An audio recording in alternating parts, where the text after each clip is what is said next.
Room 1207, the 2 hours that destroyed everything. My 13-year-old daughter Emily hasn't spoken to me in 137 days. Not a single word. She walks past me in the hallway like I'm a ghost. Makes her own breakfast. Does her own laundry. Leaves for school without saying goodbye. 137 days of complete silence from my own child.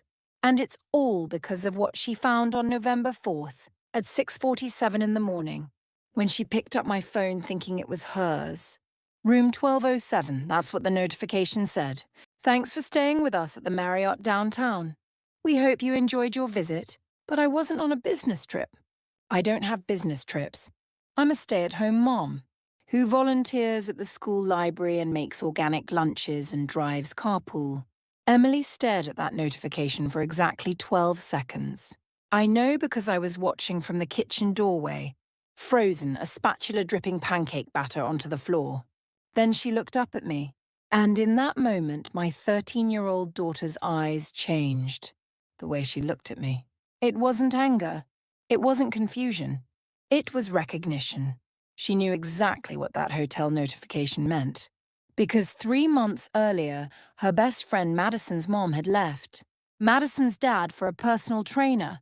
Madison had shown Emily the text messages, the hotel confirmations, the lies. Mom? Her voice was so small, so broken. What's the Marriott? I couldn't breathe, couldn't speak, couldn't think of a single lie fast enough. And in my silence, she knew. She set my phone down on the counter like it was poisonous. Like touching it might contaminate her. Then she walked upstairs to her room and closed the door. She hasn't called me Mom since. But I need to go back. Back to before Emily found out. Back to before everything shattered. Back to the moment I made the choice. That would destroy 2 families, not just mine. Yes, 2 families. Because room 1207 wasn't just about me and Mark. Mark's ex-wife, not actually his ex-wife. Not yet. They were separated. Divorce pending, he said. Just paperwork, he promised. He lied. And his 14-year-old son found his dad's phone 3 days after Emily found mine. 3 kids, 2 families, 1 hotel room, 1 catastrophically selfish choice. Let me tell you how I became the villain in my own daughter's life story. 15 years, 7 months, and 23 days. That's exactly how long David and I had been married. When I walked into room 1207, I know the exact count. Because on our anniversary 2 weeks before October 18th, David forgot. Completely forgot. He came home at 7:30 p.m. with Chinese takeout like it was any other Wednesday. I'd bought a new dress.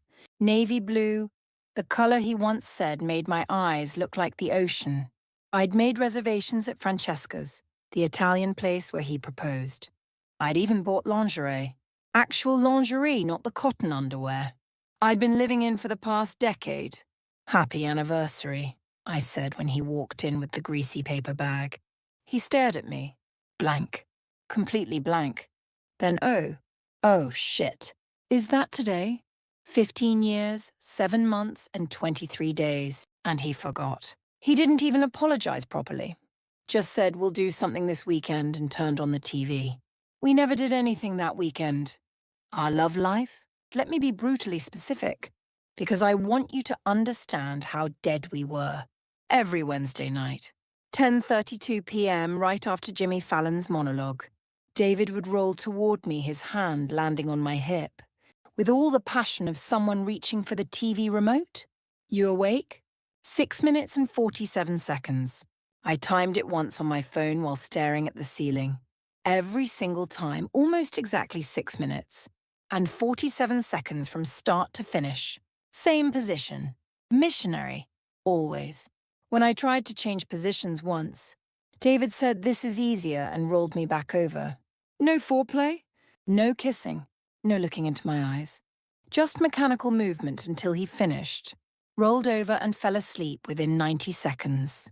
I'd lie there afterward, feeling the dampness between my legs. Dry, wondering, is this it? Is this what the rest of my life looks like? Is this all I get? When did we stop making love and start just completing a task? Oh, mornings were worse because at least the sex was quick. Mornings dragged on forever with the same script: 6:47 a.m. David's alarm, 6:52 a.m. my alarm. 7:15 a.m. David comes downstairs. 7:16 a.m. coffee ready? 7:16 a.m. on the counter. 7:17 a.m. What time's Emily's game? 7:17 a.m. 3. 718 a.m. David leaves without kissing me goodbye. Same dialogue. Every single day. For years. When did he stop kissing me goodbye? I tried to remember. Couldn't. It just stopped happening at some point, and neither of us noticed. I want you to understand something. I'm not making excuses. I'm not saying my marriage being dead gave me permission to cheat. I'm just telling you the truth about who I was before room 1207. I was a woman whose husband forgot their anniversary. A woman whose name her husband only said when he needed something. A woman who couldn't remember the last time her husband looked at her, with desire instead of indifference. A woman who was 42 years old and felt like her life was already over. A woman who was about to make the worst decision of her life. September 18th, 7:23 a.m. The Red Line northbound. I stepped into the third car like I did every morning. When I went downtown for my volunteer shift at the public library, and there he was. Grey wool coat, expensive looking. Brown leather briefcase with a brass clasp. Dark hair with silver threading through it at the temples. Clean-shaven jaw. Wedding ring on his left hand. He grabbed the pole directly across from me. Our eyes met. 3 seconds, maybe 4. But something electrical passed between us. Like lightning striking. Like recognition, even though I'd never seen him before in my life. I looked away immediately, heat flooding my face. Stop it. You're married. He's married. This is ridiculous. You're acting like a teenager. The next morning, I found myself in the same car. Same spot. Telling myself it was just coincidence. He was there. This time, 5 seconds. A slight smile. My heart hammered so hard I thought everyone on the train could hear it. Day 3, 7 seconds. His smile wider. Day 4. He moved 3 steps closer. I started planning what to wear. Actually planning. Digging through my closet for things that still fit. That made me look younger, prettier. More like the woman I used to be before marriage and kids and years of feeling invisible. David noticed nothing. Not the new lipstick. Not the fact that I was suddenly wearing perfume.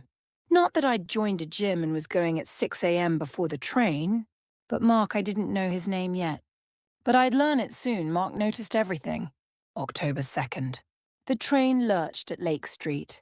I stumbled forward. His hand caught my elbow, steadied me. His fingers warmed through my jacket. You okay? His voice. Deep. Rich. Like good whiskey and expensive chocolate. Yes. Thank you.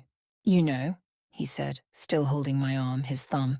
Making small circles on my elbow that I could feel through the fabric. We've been doing this dance for 2 weeks.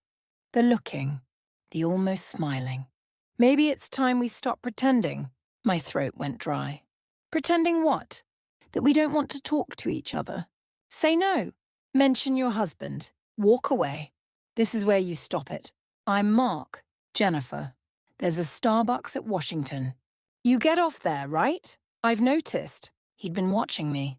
Tracking me. Learning my patterns. I should have been scared. Should have said no. Should have thought about David, about Emily, about Jake, about my life, my vows, my promises. Instead, I said, okay. That first coffee turned into daily coffees. Daily coffees turned into lunches.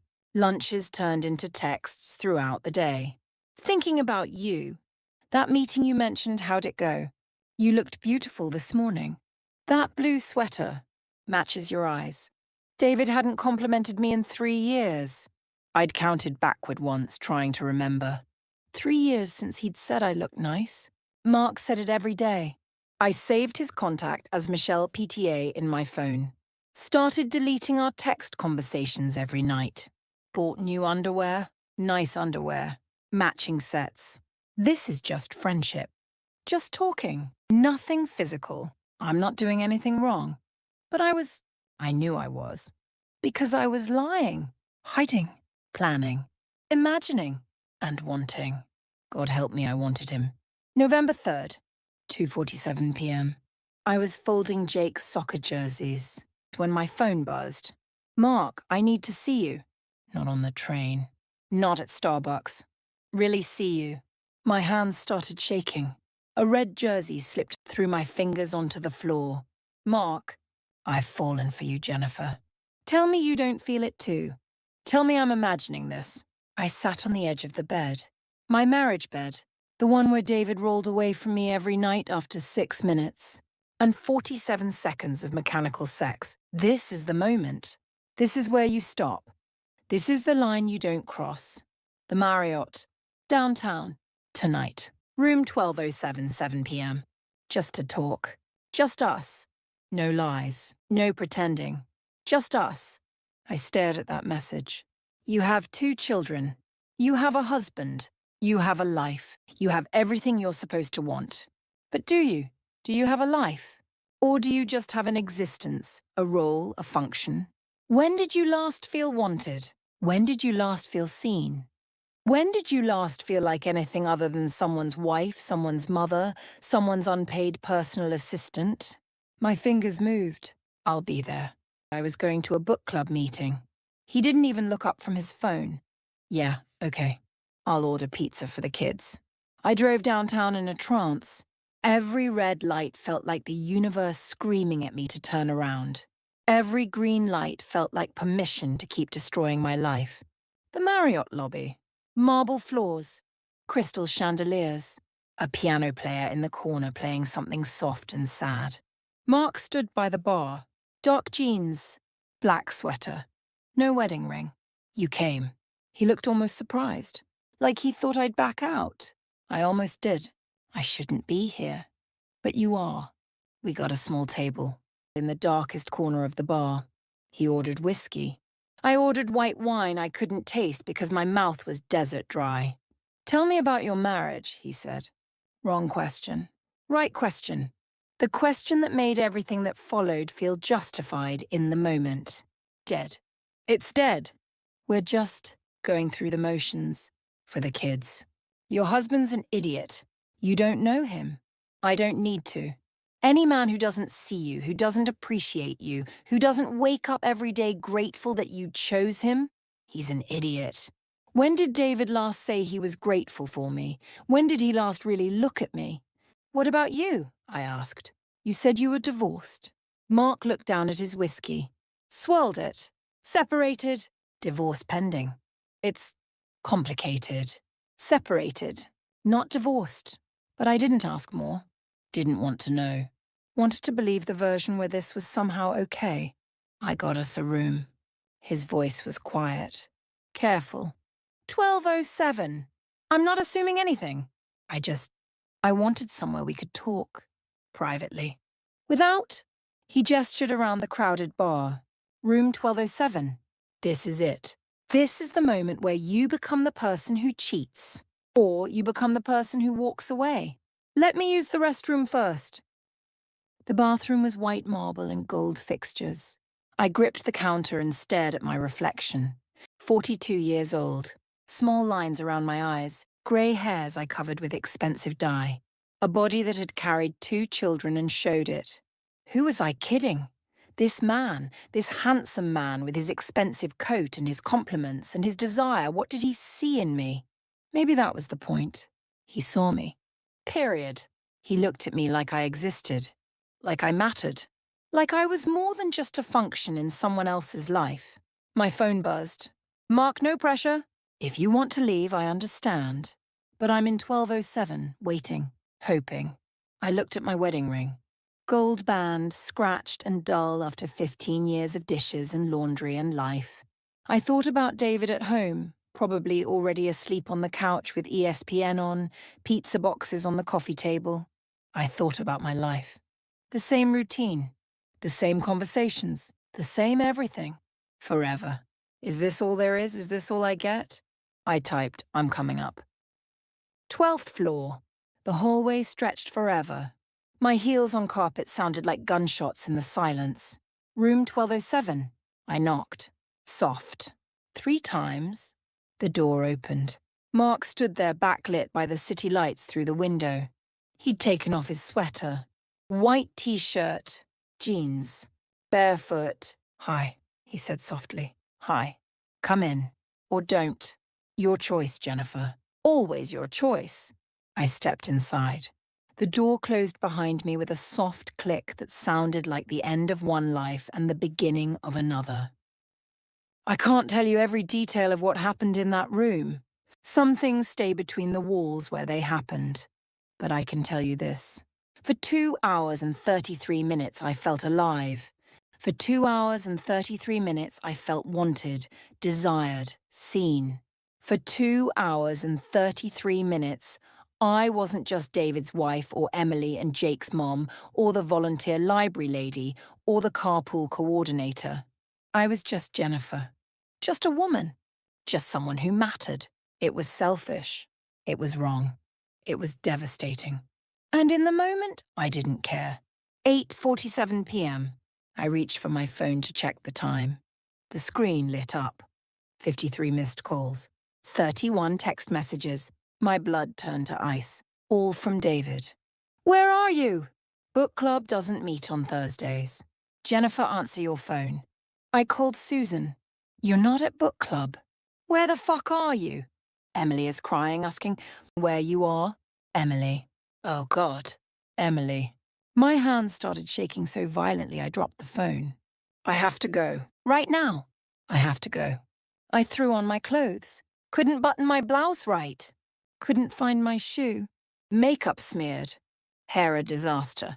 Jennifer, wait. I can't. My daughter. I have to. I ran. I pulled into my driveway.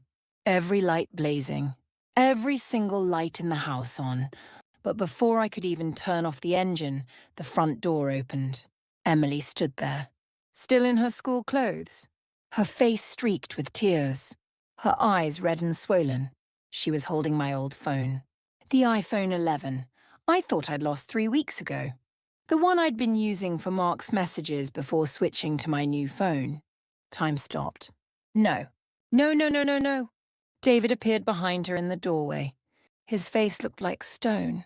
Like he'd aged 10 years in 3 hours. Emily found it in her closet, he said, his voice completely flat. Dead. Thought it was hers. Same case. Face ID opened it. Emily was staring at me through the windshield. Not moving. Just staring. And I saw it happen. I saw the exact moment my daughter's childhood ended. The moment she realized her mother was a liar. The moment she realized the woman she trusted most in the world had betrayed everything. The moment she stopped being my little girl and became someone who knew too much too soon. I got out of the car on legs that barely held me. Emily, sweetheart. She took one step back, away from me, like I was dangerous. Don't. Her voice cracked. Don't call me sweetheart. Let me explain. Explain what? She held up the phone, her hand shaking. Explain the texts. The pictures. Explain room 1207. Explain, I can't stop thinking about you. Explain tonight was perfect. Pictures. Oh God, I'd sent pictures. Nothing naked, but enough. Enough for a 13-year-old to know exactly what they meant. Emily, please, I made a mistake, a terrible mistake. Madison's mom made a mistake. Emily's voice was rising, breaking, turning into a scream. Madison's mom left. She left Madison and her dad, and she left. Are you leaving us? Are you leaving Dad? Are you leaving me? No, no, baby, I would never. Don't call me baby. She was sobbing now. Ugly, gasping sobs that tore my heart into pieces. I'm not your baby. You don't get to call me that anymore. She threw my phone at me. It hit my chest and clattered to the driveway. Then she ran inside and up the stairs. Her door slammed so hard the windows shook. I stood in the driveway holding my phone, watching my marriage, my family, my entire life crumble. David still stood in the doorway, not moving, just watching me. David? Who is he? It doesn't. Who is he? His name is Mark. I met him on the train. It was only what? Only once? Only a few times? Only 6 weeks? he laughed. Bitter. Broken. I read every text, Jennifer. Every single one. 6 weeks. 6 weeks of lying to my face. 6 weeks of telling me you were at book club, at the gym, at the library. 6 weeks of coming home and kissing our children goodnight with his smell still on you. I couldn't breathe. Is he married? Silence. Jennifer, is he married? Separated. He said he was separated. Separated. David's voice dropped to a whisper. Somehow that was worse than the yelling. So you didn't just destroy our family. You destroyed his too. How old are his kids, Jennifer? Do they know their dad's a cheater? Do they know there's a woman out there who helped him betray their mother? I'd never asked about his kids. Never wanted to know. Wanted to pretend they didn't exist. I'm sorry. God, David, I'm so sorry. Sorry doesn't unfuck him, Jennifer. I'd never heard David use that word. Never. Not once in 15 years. What happens now? I whispered. David looked at me like I was a stranger, like he'd never seen me before in his life. Now I decide if I tell Jake. He's upstairs asking why Emily is crying. He's 8 years old asking me why his sister is so upset. What do I tell him, Jennifer? Do I tell him his mother's a cheater? Do I destroy his childhood too? Please, David. Go inside. Sleep in the guest room. Don't go near Emily. Tomorrow we figure out what the hell we're doing. He walked inside and closed the door. Didn't slam it. Just closed it. Quietly. Calmly. Somehow that was worse. November 5th, the morning after. I woke up at 6:47 a.m. in the guest room from years of habit. Reached for David. He wasn't there. Then it all came rushing back. The hotel. The phone. Emily's face. David's voice. Don't unfuck him. I lay there staring at the ceiling until I heard footsteps on the stairs. Emily. Getting ready for school. I got up, threw on a robe, went to her door. Knocked softly. Emily? Honey? Silence. Can we talk, please? The door opened. Emily stood there, still in her pajamas, her eyes swollen from crying. I don't have anything to say to you. Emily, please let me explain. Explain what? That you don't love Dad anymore? That we're not enough? That you'd rather be with some stranger than with us? That's not... Madison's parents are divorced now. Madison sees her mom every other weekend. Is that what's going to happen? Am I going to have to pack a bag and leave my home because you couldn't keep your legs closed? The words hit like slaps. This was my 13-year-old daughter. My baby, saying these things, knowing these things. I'm not leaving. We're not getting divorced. Dad and I are going to... Going to what? Pretend? Like you've been pretending for 6 weeks? Like you pretended last night at book club? She air-quoted book club with her fingers. Bitter. Sarcastic. So much older than 13. I made a mistake. A huge, terrible mistake. But I love you. I love you and Jake more than... If you loved us, you wouldn't have done it. She closed the door in my face. That was November 5th. Today is March 22nd, 137 days later.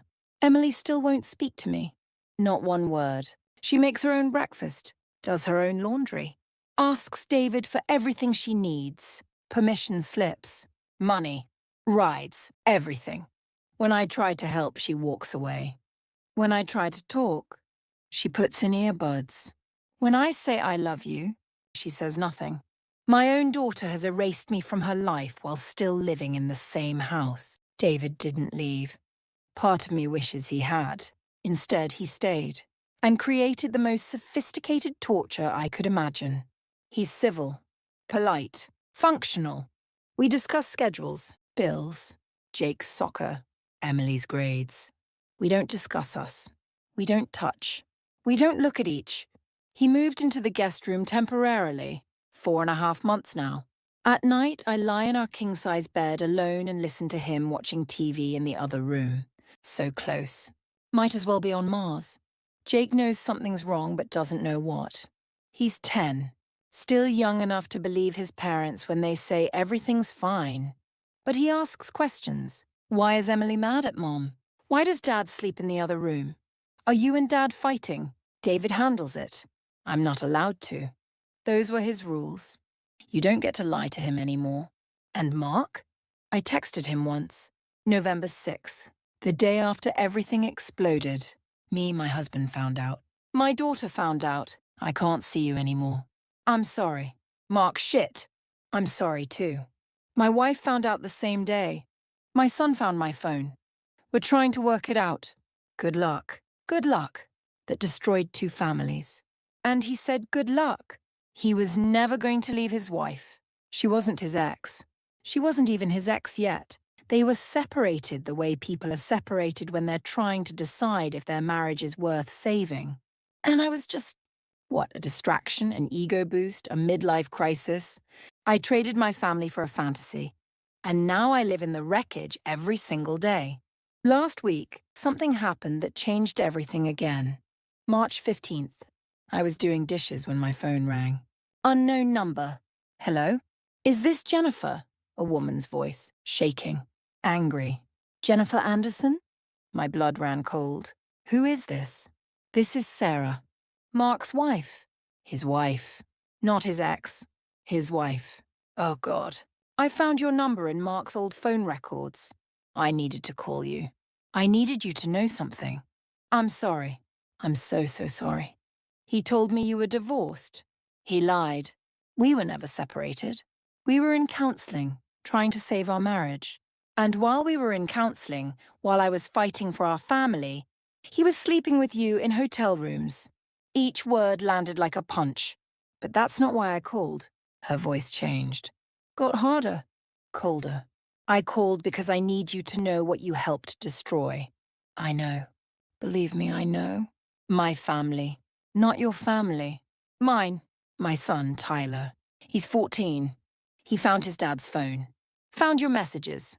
Found the hotel confirmations. I couldn't breathe. Do you know what a 14-year-old boy does when he finds out his father's a cheater? When he finds out his dad's been lying to everyone? Silence. He stops talking. Stops eating. Stops doing anything. He's been in therapy 3 times a week since November. He won't speak to his father. Won't look at him. Just like Emily. Oh, God, just like Emily. But here's what I really called to tell you. Sarah's voice cracked. Tyler hasn't spoken to his father in 3 months. Not one word. Just like he stopped speaking to Mark, he stopped speaking to everyone. My chest tightened. His grades dropped from A's to D's. He quit the basketball team. Locked himself in his room. We found all our family photos turned face down on his dresser. Every single one. Just like Emily. Oh, God, just like Emily. He's in therapy twice a week now.